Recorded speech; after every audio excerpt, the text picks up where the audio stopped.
He could see something black accumulating in Elim's mouth, something that sent a shiver down the spine of even an undead being like Suzuki Satoru.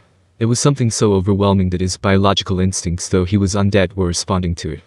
It was too dangerous, too dreadful. Faced with this breath that far eclipsed his own power, Suzuki Satoru lost his cool and shouted, "Dark Young, block." There was nothing wrong with that order. However, it had come too late. Elim expelled something that looked like a massively thick beam of light. That beam consumed everything. In just a moment, perhaps it was because he was linked to the Dark Young. Suzuki Satoru could feel the Dark Young being annihilated, right before the beam touched himself. That level 90 plus meat shield, whose defensive strength was higher than Suzuki Satoru's own, had been obliterated. It was probably not some kind of instant death effect, since the Dark Young resisted that. Then what was it Suzuki Satoru thought of the trump card he had just used? Was it something like that? But the black beam that Elim had released did not have the weaknesses of his own move. Was it an improved version of his skill? The black beam whipped around wildly with the twisting of Elim's long neck and destroyed another Dark Young. The primal fire elemental was also unable to resist the instant eradication. Then it was the third and fourth Dark Young, along with the demons. And then Suzuki Satoru remembered a video clip. It was a video made when a player who had been about to retire had attached an item to an important NPC. Amidst the storm of curses like "God it, fucking hell, son of a bitch," and so on which had filled the video. It was Longin, Wool of Skeleton. At the same time, the staff cast Veil of Moon. Both defenses deployed before him at the same time. It was a double-layered defense, composed of a physical barrier and an immaterial magical barrier. However, part of his mind was coolly contemplating the fact that defensive barriers were useless against a world-class item like Ainz.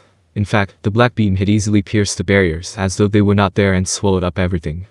The beam of darkness racing out at him had no obvious destructive power or pressure to it. Yet, it was a fatal blow. With all the interfering nuisances destroyed, Elim pulled its leg out of the fissure. Although it hurt a little when it raised its leg, that did not matter. Perhaps if it were alive, not taking care of the wound might have inflicted a reduction in movement speed due to a damaged limb, but such a negative status effect meant nothing to the undead. In addition, pain held no fear for the undead. This was one of the three reasons why Elim, who had once been a coward, had chosen to become undead.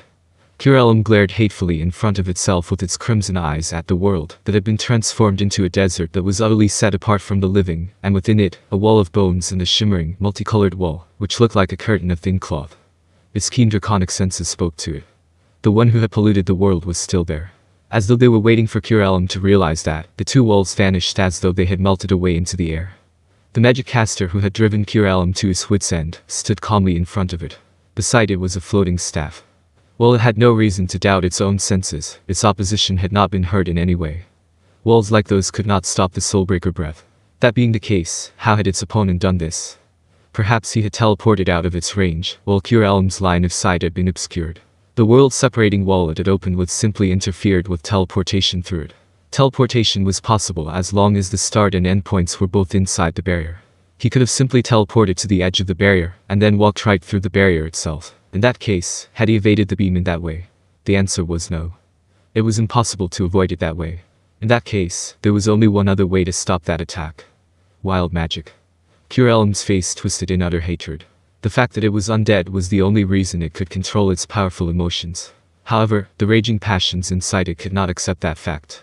It flared up, calmed down, and then flared up over and over again. Destroy, you filth. Not even your bones will remain. Just then, its enemy extended a hand. He was probably trying to say, "Wait, hold on. Elim. My name is Suzuki Satoru." What else was there to say at this point? Elim's face nodded up. There was no point in knowing such thing. Or was he trying to award it the name of the opponent it had destroyed, as a sort of trophy? That only displeased it more. If its opponent had been an equal, then the name would have been worth remembering. However, simply keeping the names, even a fragment of those excrescences in its mind, made it want to throw up. Would you call every single piece of filth in your way by name? You world-polluting filth. Its anger became a mighty roar. The explosion of wrath seemed to shake the very earth. However, its foes simply shrugged. Such composure made Elim all the more wary of him. Its opponent was unhurt, while its own stamina was greatly depleted.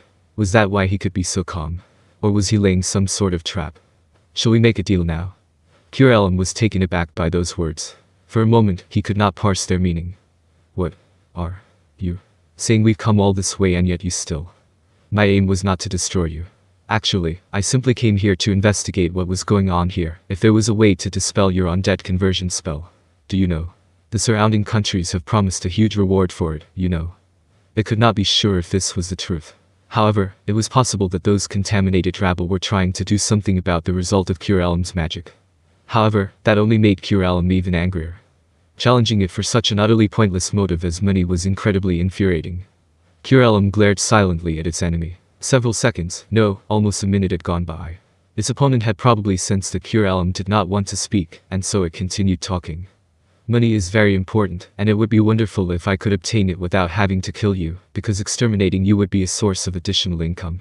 In other words, I'd like to get paid twice for the same job. Ah, yes, I have another question. All the dragons I know amass larger hordes of treasure as they get stronger. Does the same thing apply to you too? If I kill you, that means I'll be able to lay my hands on a huge pile of. Suddenly, several spells exploded against Elim's body. They were high-tier force element attack spells. They easily pierced the barrier protecting its body and dealt significant damage. This was a group of fairly high-tier magic casters. Elim hurriedly twisted its neck, looking for the source of the spells behind it. There were several undead creatures there. Its draconic senses told it that the staves of those undead contained great power.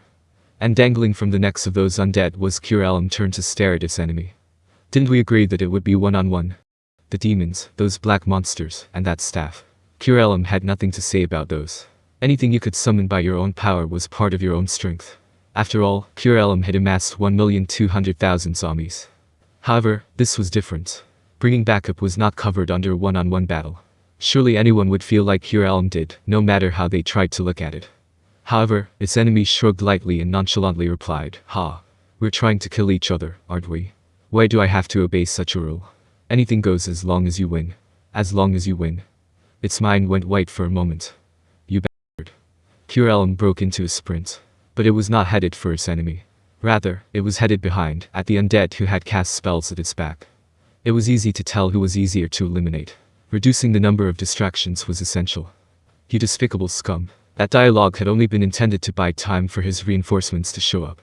Falling into a trap like that and binding itself with the rules of the word one-on-one was truly foolish. No, not expecting his opponent to fight dirty like that was a disgrace. As expected of filth. And for believing a bald-faced lie coming from filth like that, Elim had truly been a fool.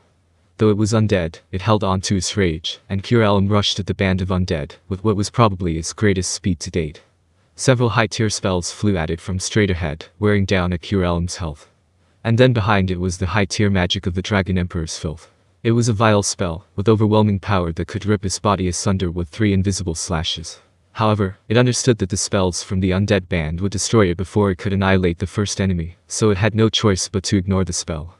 Its draconic senses told it that a great wind was blowing. That wind gusted up to the sky. It shifted its line of sight and saw a mighty wind elemental, on par with the fire elemental from just now. Its opponent was probably trying to gain control of the airspace and suppress Elim. Suddenly, the word retreat flashed through Elim's mind. However, it was immediately forgotten as it saw the group of undead before it waving their staves. Get out of my sight, fangs of the filth. Unlike that filth, these undead were not as powerful. Still, it would use wild magic to augment its tail's destructive power, just in case. After sweeping away these nuisances, it would take care of that enemy. When the time came, Elim would use that magic on its claws and fangs, and finish things in close combat to prevent him from fleeing. It would seize with its claws and pin it to the ground, then crunch him to pieces with its fangs. Perhaps it ought to widen its world-separating wall to prevent enemy reinforcements from further intervening. But that would drain a great deal of power, and so it would prefer not to use it. However, it might have no choice, depending on the circumstances. It reached the filth's lackeys, and then used its long tail to sweep all of them with wind-parting force. What? Elim was shocked. Something had been destroyed when its tail had swept through the filth. However, nearly half of the undead seemed intact. Elim did not consider its tail swipes to be the mightiest of its kind. It would probably be nothing much compared to the Swordmaster Dragonlord. However, it was impossible for them to be unhurt. Had they completely defended against it somehow? Or could it be, those undead were as powerful as the Dragon Emperor's filth? The latter was impossible. If that was the case, he should have thrown them into the fray from the beginning. If not, then what other reason could there be? Spells flew from the remaining undead and pared away at Elim's strength. The enemy approaching from behind also cast 2 spells at it. The air elemental did not seem to have descended. What should it do? How could it turn this situation around? Elim thought. In the end, it came to the two options of fight or flight. When Elim said that it ought to flee, Elim barely had any vitality left. Under these circumstances, it would be very difficult to defeat that intact opponent. Now was the time to retreat for the time being and readjust itself before fighting again. But the other Elim said this. Are you going to run again? After depleting your collected souls and using wild magic and having nothing to show for it, will you let it end like this? That's right. Elim had already bade its weak self farewell. It was no longer its old self. It swore to annihilate the filth of the Dragon Emperor, here and now. Having made up its mind, Elim used its most powerful attack. While it had been ineffective against its most hated enemy, there was no way it would not work against the undead before it. Therefore, Elim fired a huge black beam from its mouth.